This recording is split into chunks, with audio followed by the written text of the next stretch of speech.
Boa noite a todos. Sejam todos muito bem-vindos à nossa casa de oração e de trabalho. Hoje nós temos a palestra com o nosso irmão Rodrigo Deodato, que é do Persevere, que é em Tabajara, em Olinda. E vai trazer como tema a consciência cristã ante os desafios atuais. Muito interessante, né? Eu vou passar para a Kátia, que vai fazer a prece inicial.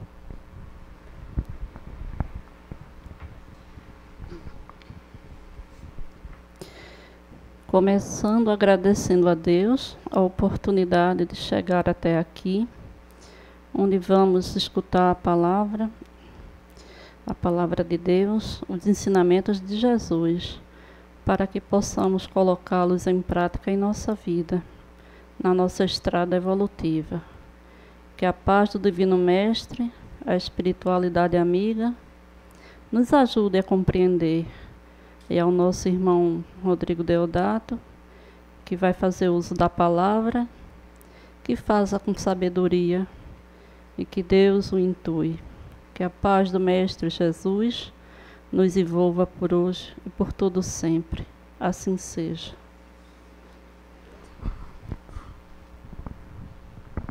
Em nome de Deus, em nome de Jesus, nosso Mestre, e Frei Fabiano de Cristo, mentor de nossa casa de oração e de trabalho, passo para o irmão Rodrigo para ele dar início. Meus queridos amigos, minhas queridas amigas, boa noite. Que a paz de nosso Senhor Jesus Cristo esteja conosco hoje e amanhã e para todo sempre. É uma alegria poder voltar a esta casa, voltar depois de uns bons anos que nós não nos víamos. Estávamos fazendo aí a contagem e por alto pelo menos uns 3 anos que eu não passava por aqui. Já passou isso tudo, não é?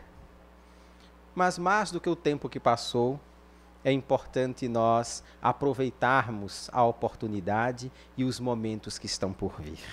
Então, para mim é sempre uma alegria e agradeço imensamente o convite que a mim foi direcionado para participar na palestra de hoje, em especial também neste mês, onde se comemora os 93 anos do nosso tão querido SELEC.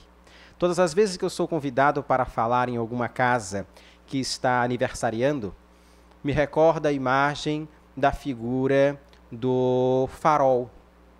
O farol que vem da cidade onde o núcleo espírita Persevere, em Olinda, também é tão conhecido. Farol esse que surge para cada um e cada uma de nós, exatamente nos momentos de maior tormenta, nos momentos, por vezes, de maior dificuldade. A casa espírita, em vários e vários casos, para muitas pessoas, termina sendo a equivalência de um grandioso farol. Por vezes nós nos encontramos em situações em meio a oceanos com ondas caudalosas, diante de situações onde a bruma toma conta de todos os espaços e nós não conseguimos guiar os nossos passos através das estrelas. Os rochedos se apresentam, as situações de dores e sofrimento à nossa volta e nós nos questionamos: o que é que eu vou fazer da minha vida? Qual o sentido de eu estar passando por determinado tipo de dificuldade? Qual é o real propósito desta situação estar se apresentando em minha vida hoje? E aí então surge o farol.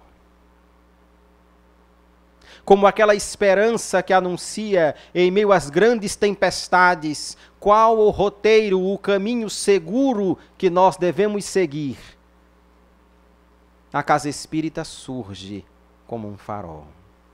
Às vezes ela surge numa mensagem do infortúnio oculto, da campanha do quilo, do pedágio, da palestra, de algum amigo que indicou o centro, de algum parente que apresentou a casa, mas a luz daquele farol se apresenta em nossa existência e diz: por aqui você pode encontrar um porto seguro. Mas tem um detalhe.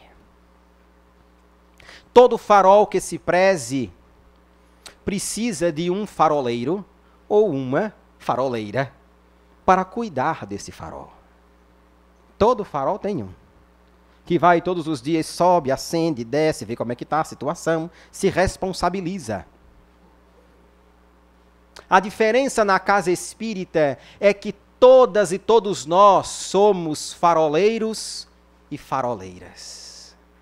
Quem faz a luz de uma casa espírita se expandir pelo horizonte não é apenas a espiritualidade amiga, mas o padrão vibracional de todas e todos nós que frequentamos e fazemos parte da estrutura da casa espírita. Pois a casa espírita não é apenas paredes. Paredes nós encontramos em qualquer lugar. O que faz uma casa espírita ser uma casa espírita são as pessoas que estão dentro dela. Isso, meu amigo, isso, minha amiga, é o real propósito de você estar aqui hoje. É você assumir o propósito de faroleiro e faroleira e fazer com que a luz desta casa continue por mais 93 anos, se expandindo cada dia e cada vez mais. Em nome do Núcleo Espírita Persevere, a instituição a qual estou vinculado, no início desta palestra, desejo a todas e todos vocês todas as melhores vibrações neste aniversário, nesta passagem de ciclo, e que possamos juntos partilhar de tantos e tantos outros momentos, sendo faróis para tantas e tantas outras criaturas. O propósito da palestra de hoje nos foi apresentado em torno do tema de aprofundarmos a consciência cristã em tempos tão desafiadores. Meu amigo, minha amiga, nos depararmos na situação de olharmos o mundo lá fora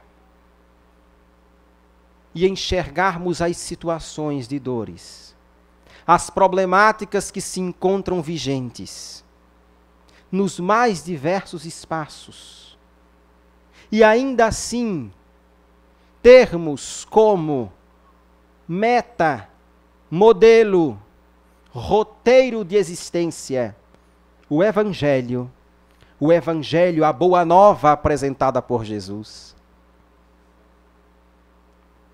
É um desafio dos maiores, tenha certeza. Basta rapidamente passarmos em tom de reflexão as situações de dores que nós vimos do início da semana para cá. Talvez não precisasse nem de tanto tempo, bastaria analisarmos o dia de hoje. As notícias que se apresentaram das situações mais difíceis, as dores pelas quais estamos passando no ambiente familiar, as situações que pessoas amigas estão enfrentando e que chegam para comentar conosco em busca da luz daquele farol. E por vezes nós também estamos necessitando de poder enxergar mais essa luz guia e encontrarmos saídas, alternativas, oportunidades de sermos pessoas melhores e avançarmos. Como, em meio a tantas dores, a tantos sofrimentos, exercitarmos a dimensão cristã em caráter mais profundo?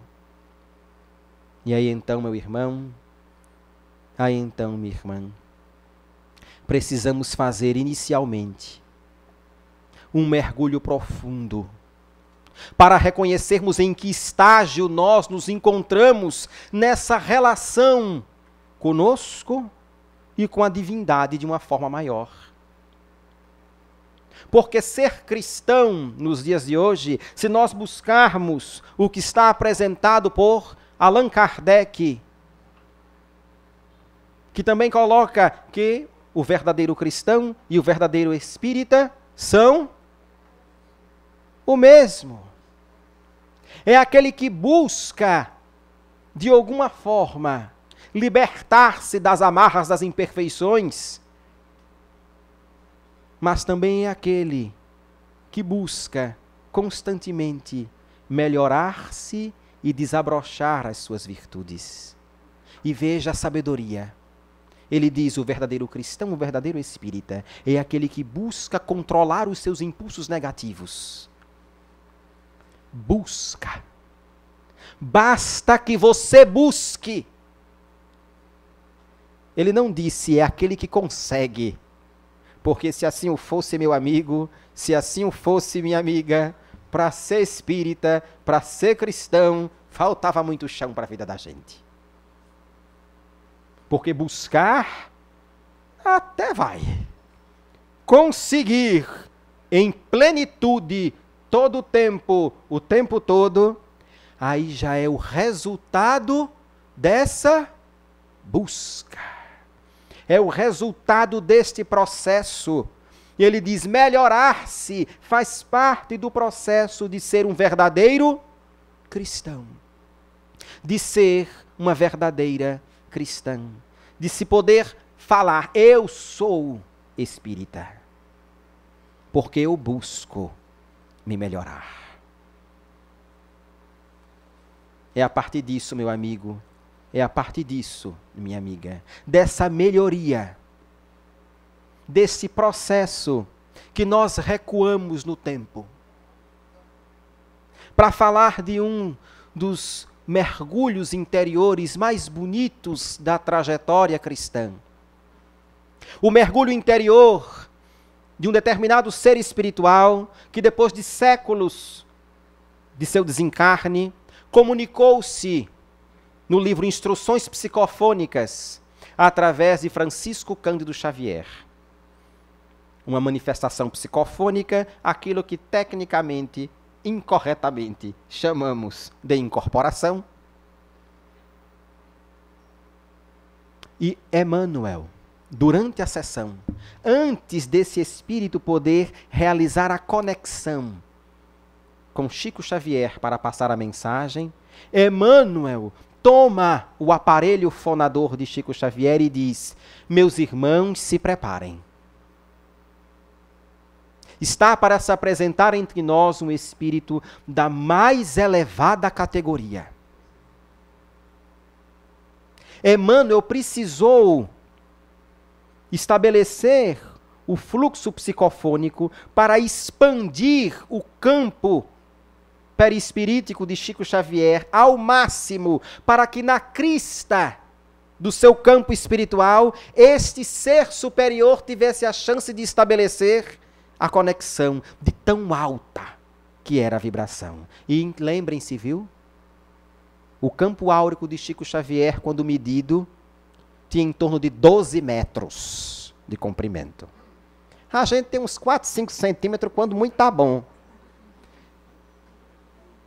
Você imagine, Emmanuel precisou se estabelecer para expandir ao máximo e esse ser conseguir trazer a sua comunicação. Estamos falando do espírito que na carne, em sua época, foi chamado de Teresa d'Ávila, considerada santa, doutora pela Igreja Católica Apostólica Romana. Teresa d'Ávila tem uma história impressionante. Ela, carmelita, freira, olhava a sua comunidade religiosa à volta e dizia: tem coisa errada aqui. É muito luxo, é muita riqueza, tem gente pobre com fome lá fora. Nós precisamos fazer alguma coisa.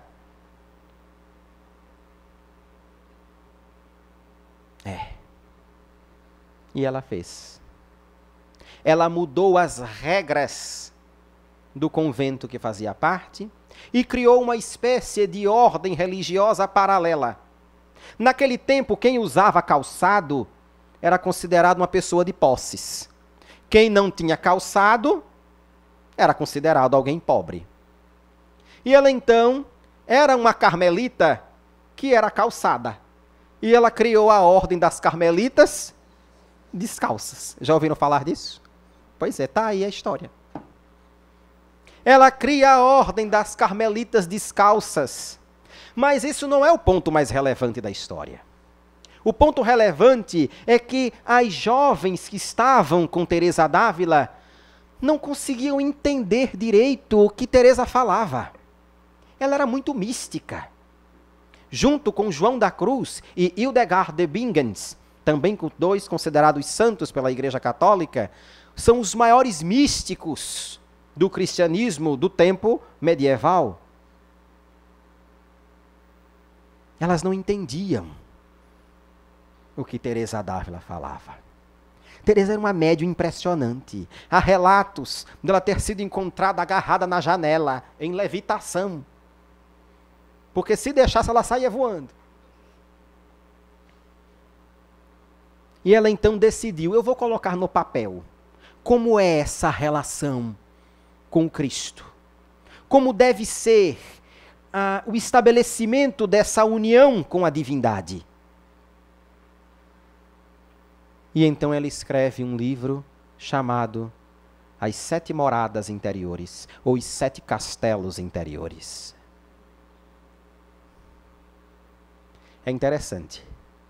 Depois do livro pronto, perguntaram a ela, como foi escrever essa obra? E ela disse, foi fácil. Toda hora, na mesma hora, todos os dias, eu me sentava em minha escrivaninha no meu quarto e vinha um anjo. Esse anjo colocava a mão dele em cima da minha mão e ele só fazia escrever com a minha mão. Naquele tempo não tinha o nome de psicografia, porque se tivesse, era assim que chamavam.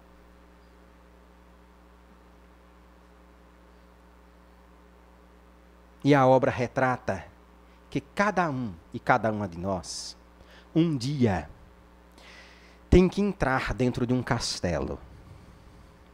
E esse castelo tem como que 7 portas dentro dele, como um castelo dentro do outro. E atravessar os desafios que cada uma dessas fases representa, até chegar ao centro do castelo, a profundidade do átrio, do pátio central. Esse processo é que é a dimensão de união com Deus. Teresa d'Ávila chega a falar que aproximadamente a maioria da população chega até o 2º castelo. Tem mais 5 pela frente. Falta um bocado, né? Eu sei que a gente não tem muita referência de castelo, a não ser um que tem aqui pertinho, né? Mas, trazendo uma referência de castelo, qual é o tamanho da parede do castelo? É fina ou é grande? É grossa, né? Normalmente é feita de quê? De pedra. Nesse lugar é um lugar muito iluminado? Normalmente não. São luzezinhas, tochas, velas. É algo bruxuleante que está prestes a se apagar. Tem muitas portas, muitos cômodos. Logo, se você não conhece e inventa de entrar ali, a maior possibilidade é que você... Muito bem. Que você se perca. E é por isso que a maioria não passa do 2º castelo. Meu amigo, aprofundar a dimensão de consciência cristã é realizar o bom combate. É reconhecer que nós temos muralhas imensas e que nós construímos para que elas fossem intransponíveis, em especial por nós mesmos. Regiões da nossa intimidade espiritual que nós preferimos não encarar de frente. Trabalhar a dimensão da consciência cristã é reconhecer que nós devemos amar o próximo, sim, com toda certeza, mas existe uma forma, uma medida de amor pelo próximo que o Cristo nos apresenta. É amar o próximo como? A si mesmo. Mas como é que você ama você em sua profundidade se você só chega até o segundo castelo? Tem tanta coisa para você conhecer de você mesmo, tantas surpresas para você descobrir de você mesmo, tantos tesouros escondidos, como tantos espinheiros que também se encontram ali. Tantos lugares que são como arsenais, que se apenas uma fagulha ali encosta, tudo explode. Aprender a lidar com cada uma das regiões da nossa intimidade de consciência é papel de descoberta e de renovação de cada um e de cada uma de nós. Teresa d'Ávila diz que quando chegamos ao 7º castelo, a 7ª morada interior, ela chama esse momento de matrimônio perfeito. É como uma aliança. Dentro do viés simbólico dela como freira, ela vai dizer que é a aliança como um casamento dela com Deus. Mas esse matrimônio perfeito significa extrair aquela frase conhecida de que um só corpo e uma só carne. A dimensão de que eu e o Pai somos um só. E essa é a nossa grandiosa descoberta. E veja que coisa interessante. Todos nós já sabíamos disso. Aí você vai dizer assim, se eu já sei disso, para que é que eu vou passar por esses castelos tudinho para chegar lá e saber a mesma coisa?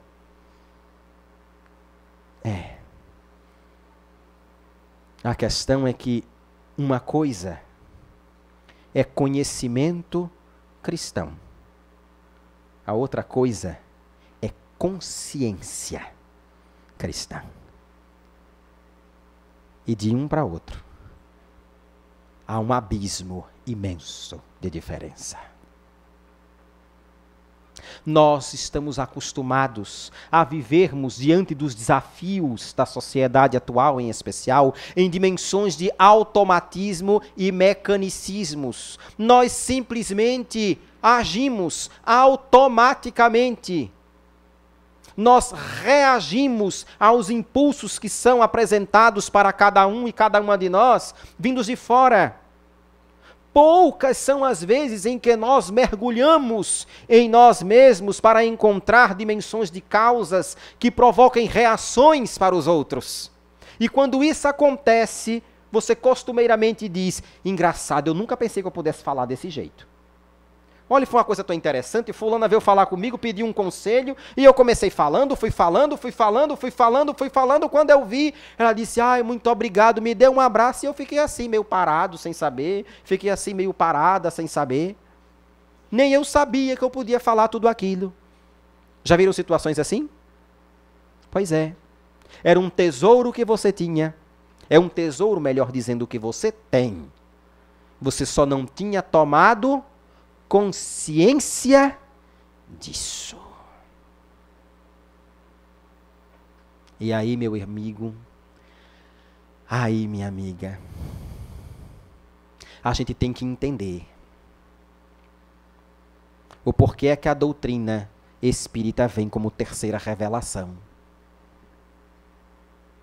Porque Jesus, a primeira revelação, quem foi? Fale mais alto um tiquinho para ouvir daqui. Quem foi? Moisés. A segunda? Jesus, nosso amado Mestre Jesus. E a terceira? O Espiritismo. Eu vos enviarei um Consolador prometido, um Espírito de verdade, disse Jesus. Em todos os lugares, a terceira revelação se apresentou. através de pessoas mais variadas, pessoas comuns. E nós unimos este momento da terceira revelação ao ensinamento do Cristo. Podeis fazer tudo isso que eu faço e muito mais. Muitas religiões esperam o retorno de Jesus. Respeitamos. Para nós, é como se ele nunca tivesse saído. Não é isso? Se a morte não existe, ele permanece entre nós. Se está conosco, vai voltar para onde? Não é verdade? Todos os outros seres se apresentaram enquanto Espírito de verdade, que é o próprio Cristo, e em sua falange trouxeram para nós a terceira revelação. E a terceira revelação diz, o livro dos Espíritos, desde Prolegômenos, anuncia a cada um e a cada uma de nós, os tempos são chegados, é agora. O ontem já passou, é agora. E quando nós falamos é agora, o Cristo está dizendo, eu preciso de você. E eu preciso de você agora.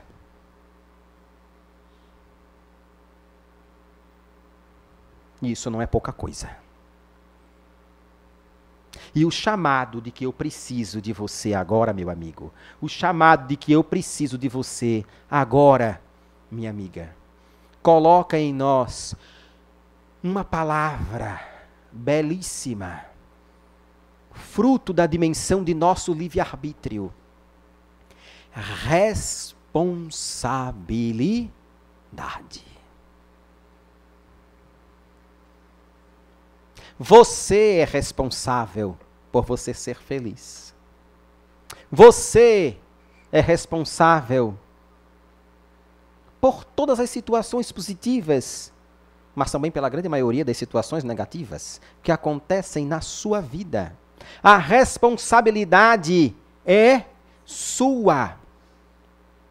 Enquanto nós colocarmos as dimensões dos problemas que foram provocados por nós nas mãos do Cristo para que Ele resolva, nós estaremos simplesmente colocando na mão de outro ser espiritual a dimensão do trabalho que quem tem que fazer somos nós. E isto é ter consciência. A cada um é dado segundo as suas obras. A cada um é dado o fardo que se pode carregar. Se o seu é seu, por que você vai colocar na mão do outro? Me diga. Ah, mas é porque eu tenho dificuldade e o Cristo resolve tudo, então ele já está lá por cima, é o governador planetário. É verdade. E ele vai receber, viu? Ele vai estar com as mãozinhas assim. Quando você colocar o seu problema na mão dele. Ele vai olhar aquele problema e vai dizer, meu filho, é um problemão, viu? O negócio aqui é sério. Eu vou ver o que eu vou fazer por você, peraí. Olha, vem cá, minha gente. Olha, cuide desse menino aqui, ó. Isso aqui. Olha, vê se isso aqui dá para resolver, isso aqui também dá, isso aqui dá. Agora, isso aqui, ó. Isso aqui não dá para resolver, não. Porque isso aqui é somente com ele. Você pode orar para o seu anjo da guarda todo santo dia. Pode orar para Jesus o tempo todinho. Mas Jesus é muito obediente às leis universais. Em especial a lei de livre arbítrio. E se você não quer resolver, ele não pode resolver por você. Isso é ter consciência cristã. É saber que nós vamos contar com o apoio de Jesus em todo tempo e lugar. Que nós vamos contar com o apoio da espiritualidade amiga sempre, em todo tempo e lugar. Que eles sempre estarão nos ajudando, mas que existe uma parte, uma questão específica que cabe à nossa própria responsabilidade e nós não podemos nos eximir disso. Nós não podemos nos entregar dizendo, agora eu não sei mais o que eu vou fazer, não, eu vou entregar na mão de Deus. Vou entregar, vou deixar, Ele que resolva. Já viram pessoas dizer isso? Aqui no Select ninguém diz isso, com a graça de Deus, mas lá fora o povo fala muito. Não é? Olha, vou entregar na mão de Deus. Ele que resolva, porque eu não aguento mais. Pois é. Até que a situação se repete, se repete, se repete, e você diz, meu Deus, eu já fiz tanto. Eu já trabalhei tanto. Olha, eu já fiz tanta atividade na casa espírita, mas isso aqui não se resolve. Aí todo mundo fica olhando para a sua carinha e diz assim, a gente também não entende porque que você resolveu ainda não. Já aprendeu tanto, né? Já estudou tanto, por que não resolve ainda? Porque é a responsabilidade que lhe cabe, meu irmão. É a responsabilidade que lhe cabe, minha irmã. Nós estamos acostumados a vir com ideias de que tudo as pessoas, os seres irão resolver para nós. Porque também está escrito, o Senhor é meu pastor e... Fale um pouquinho mais alto que eu quero ouvir um bocado. O Senhor é meu pastor e... Nada me faltará. Só que eu costumo ser enxerido. Olha, quando eu estava morando fora do país, por isso passei um tempo sem vir aqui, né? Estava morando na Suíça, eu dava palestra num centro na Suíça e eu falava em português e a pessoa traduzia em francês. E quando eu dizia que eu era enxerido, para a criatura traduzir em francês era uma agonia. Imagine, mas aqui eu posso falar, todo mundo entende, né? Mas eu sou um tanto enxerido. Eu costumo fazer uns enxertos e aumentar a frase, sabe? O Senhor é meu pastor, nada me faltará, mas não significa que por isso tudo Ele vai me dar. Não era muito mais, né, coerente? Todo mundo ia entender. Mas não significa que por isso tudo Ele vai me dar. Nós precisamos assumir dimensões de responsabilidade. Elementos desse contexto relacionado à forma da consciência cristã. Passa, acima de tudo, por observarmos como nós estamos lidando, primeiramente, conosco. Temos percebido tantas criaturas bondosas, pessoas maravilhosas, que trabalham tanto, se dedicam a tantas pessoas, mas escondem, e eu digo escondem, tantas dores, tantos sofrimentos, tantas mágoas, tantos rancores, dimensões de ódio mesmo. Como se colocando debaixo do tapete, acredita-se que tudo estaria resolvido. Mas basta encontrar com aquela criatura, pode passar o tempo que for, que aquela pontada como um punhal se estabelece no coração. Realizam a caridade, por óbvio. Estão ganhando seus bônus horas, como nós costumamos dizer, por óbvio. Entretanto, existe uma parcela que precisa ser aprofundada. E, meu amigo, minha amiga, nós não sabemos quanto tempo nós temos aqui. E eu não estou falando apenas de tempo de reencarnação. Eu estou falando tempo neste planeta. Nós estamos em cima da linha de um mundo de provas e expiações, adentrando um mundo de regeneração. Se pergunte, questione-se. Em que momento você vive? Em que momento espiritual você está? Num mundo de provas e expiações? Ou em um mundo de regeneração? Porque a regeneração está aí. E sem medo de dizer, já tem gente, hoje em dia, vivendo o mundo de regeneração. Vibracionalmente, frequencialmente, já se encontra vinculada a um mundo de regeneração. É como se tivesse um bilhete, um ingresso. E você está com o ingresso para onde? É necessário se questionar, é necessário colocar em prática a dimensão dessa consciência para não ocorrer a nossa chegada do outro lado e dizer, mas eu era espírito, trabalhei tanto lá no Selecto e vim parar aqui, foi? Foi. Mas eu trabalhei tanto, eu fiz tanta coisa. Pois é, a gente também tinha uma fé danada em tu, mas vê o que tu fizesse? Perdesse tanto tempo. Compreendem? E a espiritualidade, amiga, ela é tão bonita, ela é tão fantástica de nos colocar em situações para que nós tenhamos condições de despertar, sabe? E aí eu quero contar uma história para vocês. Eu tenho estudado muito os casos e filosofias orientais, em especial as indianas. E um caso me chamou bastante a atenção, o caso de um médico, isso é verídico. Esse médico, ele trabalhava com questões da cura do câncer. Vocês sabem que na Índia, a dimensão populacional é gigantesca. Ele estava saindo de uma região no sul da Índia e indo para a região norte de avião. E ele ia ganhar uma medalha em um determinado congresso pelas pesquisas relacionadas a um tipo específico de câncer. No meio do caminho, uma monção. Monção é um tipo de chuva torrencial que se estabelece na Índia que alaga tudo. Estabeleceu-se. E o avião teve que fazer um pouso de emergência. Ele parou no meio do caminho e disse, quando é o próximo voo? E a pessoa disse, do jeito que está aqui, só amanhã. Ele falou, mas eu preciso receber minha medalha hoje. Eu trabalhei tanto, fiz pesquisas, tudo, eu vou ser reconhecido, enfim, e você quer que eu pegue o voo amanhã? Não, eu tenho que pegar um voo hoje. Ela disse, olha, tem um outro aeroporto aqui que o senhor pode tentar pegar lá hoje ainda, mas aqui, só amanhã.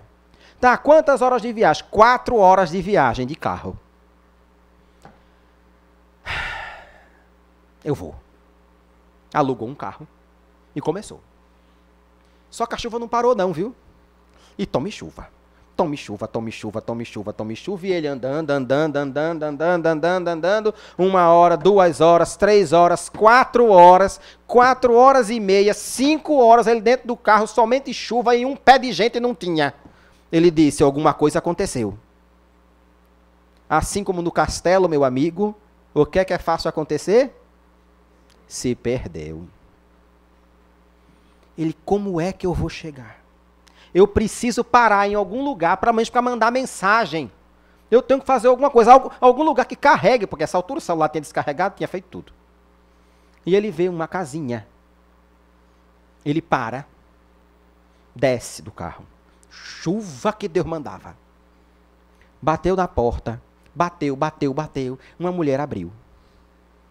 Se diga, ele fez, eu preciso de uma tomada para carregar meu telefone.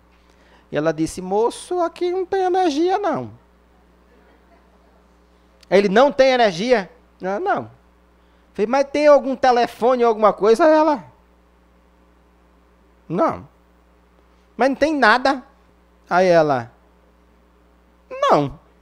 Mas se o senhor quiser entrar, pelo menos para não ficar na chuva, pode entrar. Aí ele entrou. Entrou e percebeu que ela começou com uma hospitalidade característica a preparar um chai. Preparou, entregou para ele e disse, só um momento, já eu volto. E ela estava um tanto quanto aflita e ia para como que um espaço mais ao fundo da casa, que era de praticamente um único cômodo. E ele viu uma cama estreita com alguém deitado. E ela falava, ajeitava, e sempre fazendo orações. Enquanto ele permaneceu ali, ela estava orando. Até que ele fica incomodado com aquela situação e diz, com licença, desculpe me meter, mas está acontecendo algum problema? Ela, não, é meu filho, ele é muito doente. Aí ela, tá certo, a senhora cuida dele aqui, tem mais alguém para cuidar? Não, somente eu e ele. E eu estou muito aperreada, porque ele está passando por uma doença muito grave. Aí ele, qual é? Ela fez, o senhor não vai saber lá com essas coisas, não, é câncer. É uma coisa terrível, e é um câncer específico, sabe? Até onde eu descobri, só tem um único médico na região sul da Índia que cuida disso. Já pensei em mandar ele para lá, só que eu não tenho dinheiro para mandar essa criatura para lá de forma nenhuma. Eu falo e me emociono.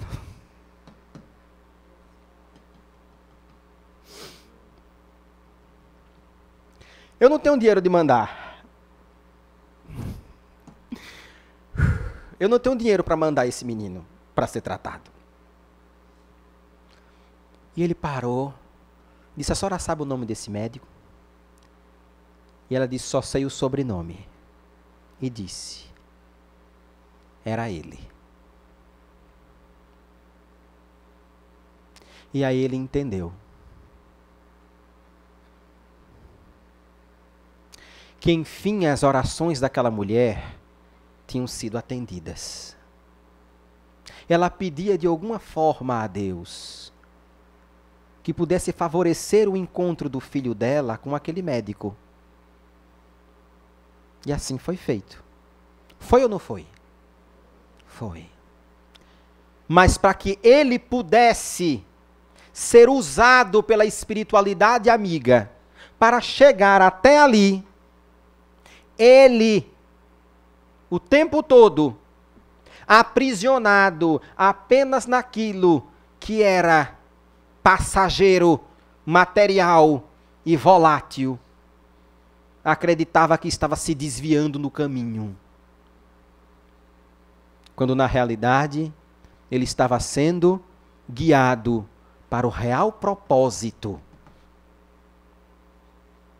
Se ele estava conseguindo a cura para aquele câncer, não era para ganhar medalha, era para curar. Então cure. É como o chamado do Cristo diante da pessoa que não tem condição de andar e diz: levanta-te e anda. Assume a tua responsabilidade. Assume com consciência o porquê que você está aqui. Reconhece com clareza que mesmo diante de todas as situações que o mundo apresenta, se você se permitir, você será guiado, guiada, será instrumento da espiritualidade amiga, mas você precisa estabelecer esta conexão. Você precisa abrir as portas do coração quando o Cristo bater. Você precisa dizer: este desafio é meu e eu vou enfrentá-lo, mas eu sei que eu não vou enfrentá-lo sozinho. Meu irmão, minha irmã, na trilha da sua caminhada espiritual, só você está autorizado a pisar. De tempos em tempos, com a permissão de Deus, o Cristo coloca você nos braços e dá uns passinhos para que você possa se fortalecer. Mas logo em seguida, ele coloca você no chão e diz: bora? Está na hora de andar? Vamos lá? E aí você diz: meu Deus, eu trabalho tanto no bem, mas parece que é uma coisa em cima da outra, uma coisa em cima da outra, uma coisa em cima da outra. Pois é. E a espiritualidade dizendo: temos coisas para aprender. Precisamos continuar a caminhar. Precisamos nos desvencilhar daquilo que é fugaz e passageiro, daquilo que faz nós nos perdermos nas moradas interiores, nos castelos, aquilo que nós construímos enquanto barreiras, como que com fortalezas para nos mantermos seguros dentro dos castelos de soberba e de orgulho, quando na realidade deveríamos estar abrindo as portas do coração para que o sol iluminado entrasse, para que as virtudes desabrochassem. Não é simplesmente o Cristo que, com um estalar de dedos, vai fazer isto por nós. Somos nós que precisamos fazer isso por nós mesmos. O Cristo nos diz: vós sois o sal da terra, vós sois a luz do mundo. E há pouco tempo, dialogando com a espiritualidade especificamente sobre o termo vós sois o sal da terra, visualizamos uma imagem que nos chamou muito a atenção. E nos momentos já quase encaminhando para a finalização, eu vou trazer para vocês esse exemplo, que passa exatamente pelo processo de depuração e chegar ao cerne, à essência do que é este vínculo de consciência cristã. Meu amigo, você já viu como o sal é feito? Já viram? Pois é. Costumamos dizer assim, é sal marinho, não é? A maré sobe, a água vem, se estabelece como que em grandes piscinas, grandes espaços repletos daquela água do mar. A maré baixa, fica tudo lá. Vem então o sol, e o sol começa a evaporar a água. E quando evapora a água, no final o que é que resta? Sal. Vós sois o sal da terra. Todas e todos nós, como grandiosos oceanos, somos suspensos e abaixados todos os dias. Temos os nossos dias de marés muito altas. Temos os nossos dias de marés completamente mortas. Mas se nós nos permitirmos lançar as dimensões de energia nas regiões específicas, nas piscinas corretas, nas moradas acertadas, iremos nos deparar com a situação de que não adianta querer pegar determinados elementos que simplesmente escorrem pelos dedos, como a água. Não podemos nos perder, nos iludir, gastando o tempo todo em busca de situações que são meramente passageiras. Nos perdendo a entrega da materialidade, completamente desconectados de uma realidade maior e muito mais profunda.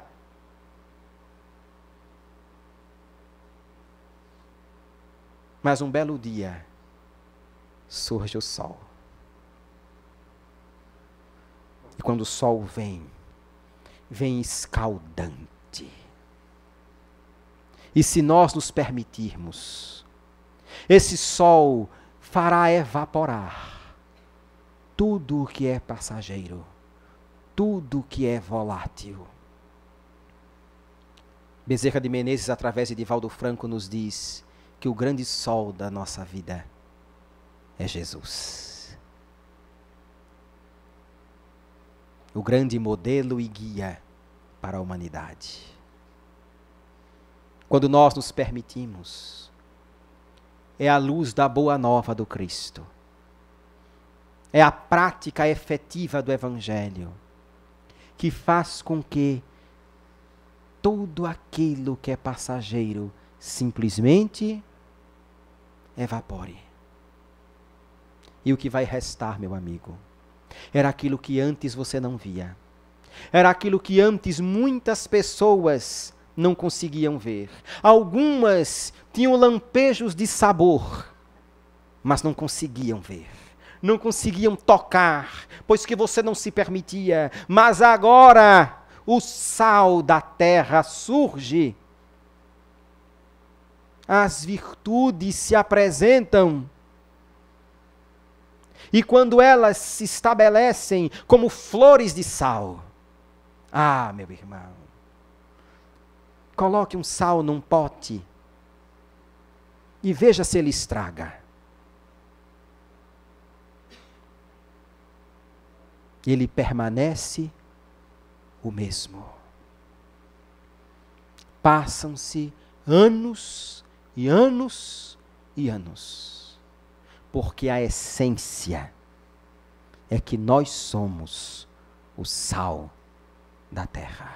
A nossa essência, ela não é passageira. A dimensão de assumir a consciência espiritual, a autoridade espiritual, as rédeas da nossa vida, isto não é passageiro e se estabelece desde os tempos em que nós fomos constituídos como centelhas luminosas.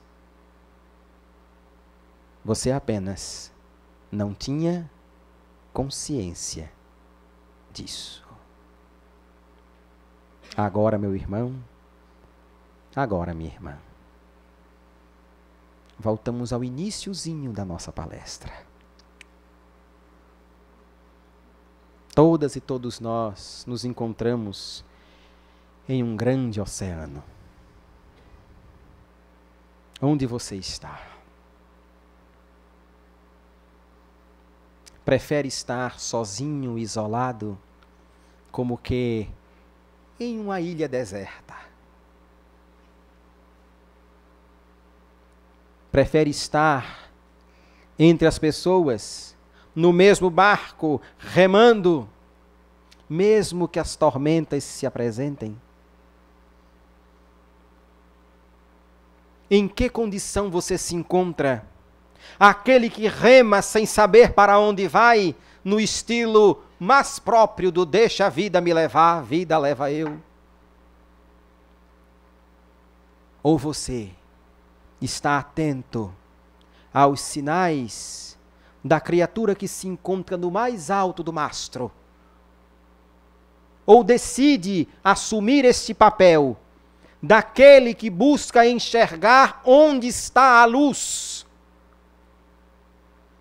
como que a anunciar que todas e todos nós seremos faroleiros e faroleiras, porque uma certeza temos: as dores virão, mas todas elas também passarão. E quando elas passarem, não sei vocês, mas eu quero ter a oportunidade de estar lá em cima daquele mastro e ver a luz. Anunciar a todos aqueles que achavam que estavam perdidos a terra à vista, a esperança, a certeza de um novo amanhã, mesmo diante de todo tipo de dor e sofrimento. E não é à toa que Erasto coloca em a missão dos espíritas várias vezes: ide e pregai. Mas é pregar pelo exemplo. É pregar pela consciência firmemente estabelecida nos nossos corações e ter a certeza que estamos caminhando na trajetória correta. Muitos podem até não compreender. Que importa? Estamos conscientes do nosso papel. O Cristo também não foi muito bem compreendido em sua época. Hoje, ao invés dele estar na carne entre nós, ele mandou à terra você, para que você possa dar continuidade e dizer às pessoas: eu posso afirmar, é possível praticar a boa nova nos tempos atuais. É possível assumir a consciência espiritual mais profunda, mas para isso, olhe para dentro. Você irá escutar das pessoas: ah, mas eu não tenho condição disso ainda não, só quando eu estiver muito avançado é que eu vou poder fazer uma coisa dessa. Lembre a ela, lembre a ele. Um dia, um homem andava em uma estrada. Ele estava acostumado a lançar pedras, lapidar pessoas, provocar assassinatos daqueles que se diziam cristãos. Até que em determinado momento, ele recebeu um chamado. Como sem perceber,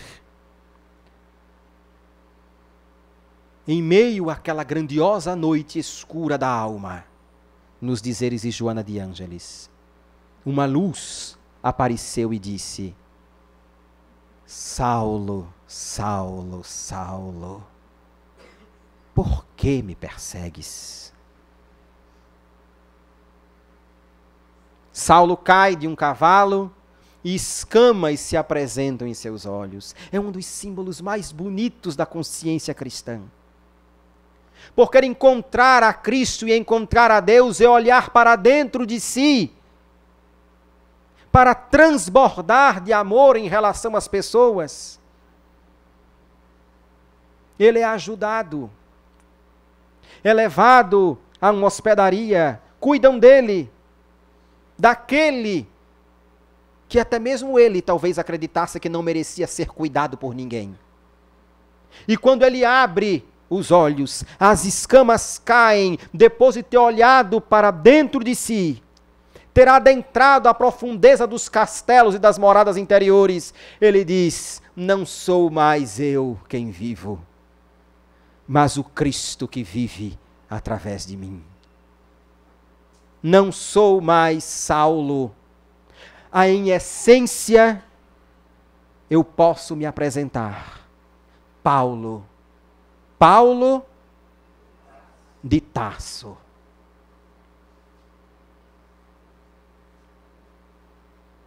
Se um irmão como Paulo de Tarso, com todas as suas faltas, consegue dizer que um ato de amor apaga uma multidão de pecados, porque nós resistimos tanto a realizar os atos de amor para conosco e para com os nossos irmãos?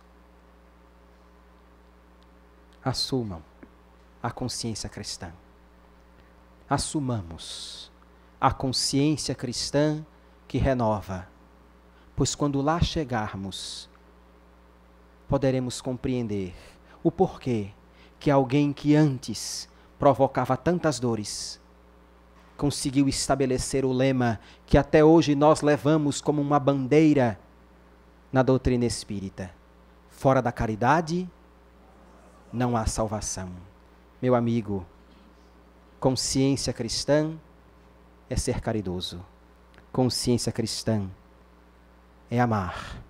Consciência cristã é fazer apenas o que Jesus disse: amar a Deus acima de todas as coisas e amar o próximo como a si mesmo.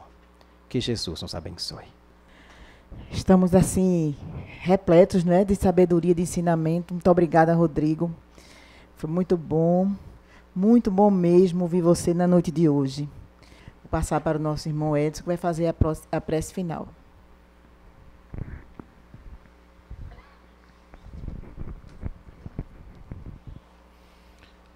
Jesus amado, de paz, de amor e bondade, muito obrigado, Senhor, pelos instantes que Tu nos concedestes.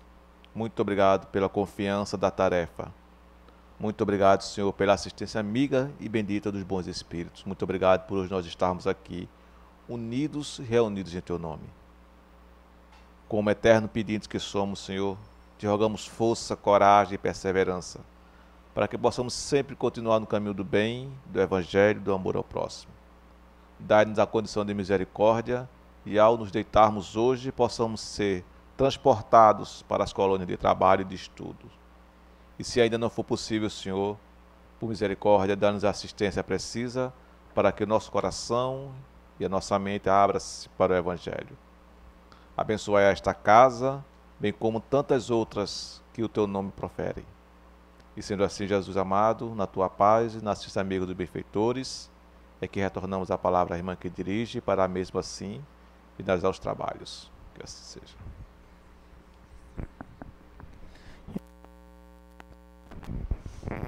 Mais uma vez agradecidos, damos por encerrado a reunião da noite de hoje.